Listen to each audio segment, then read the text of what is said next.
Senador na kami lahat. Kung tutulungan niyo po kami. Alam niyo kung bakit importante yun? Alam niyo po kung bakit importante yung 72 days? Dahil 93 days, June 2 na. Alam niyo po ba yung June 2?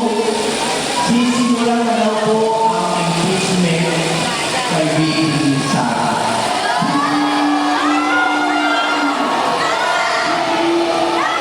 Nakalagay po sa schedule na pinakita po sa akin ni Senate President, yun ang presentation ng articles of impeachment to the Senate.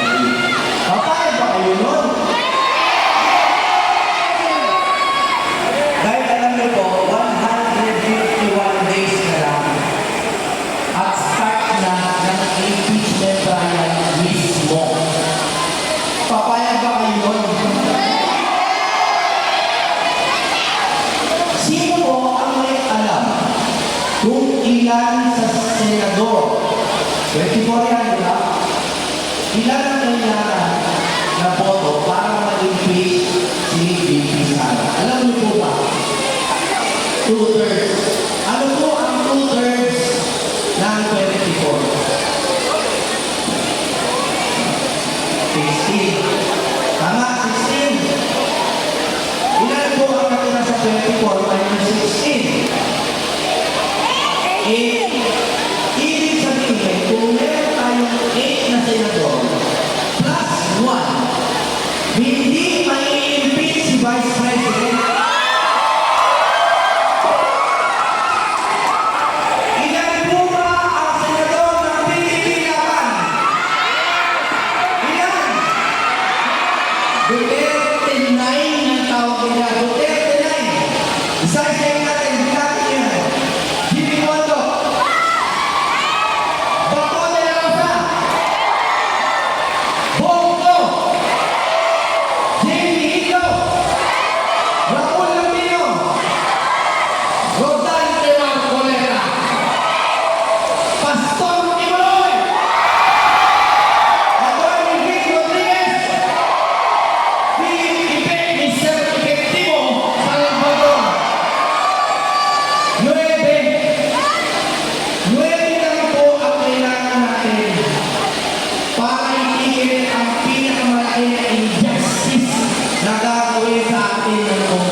ay ang budget.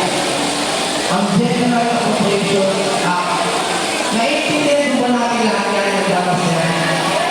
Ibaba mo lang po kasi Alam niyo po, sa Amerika, may nauuso ngayon those Department of Government Efficiency. Gusto niyo ba mapunta dito sa Pilipinas yan? Na meron tayo sa departamento na binabantayan ang budget kahit na ng mga mabatas.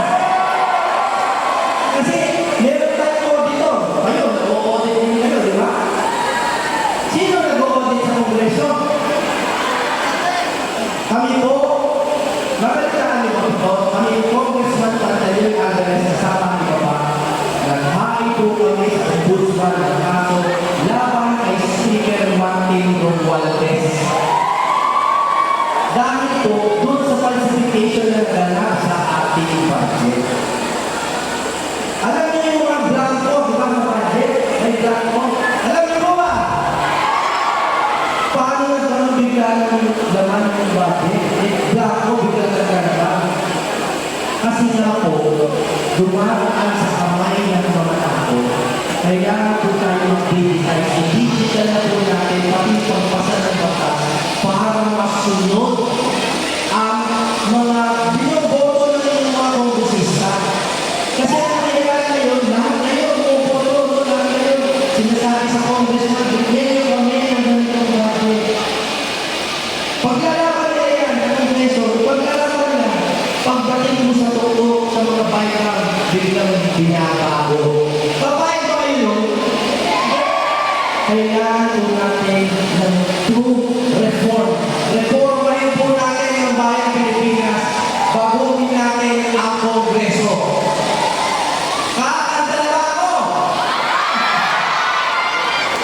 Salamat po.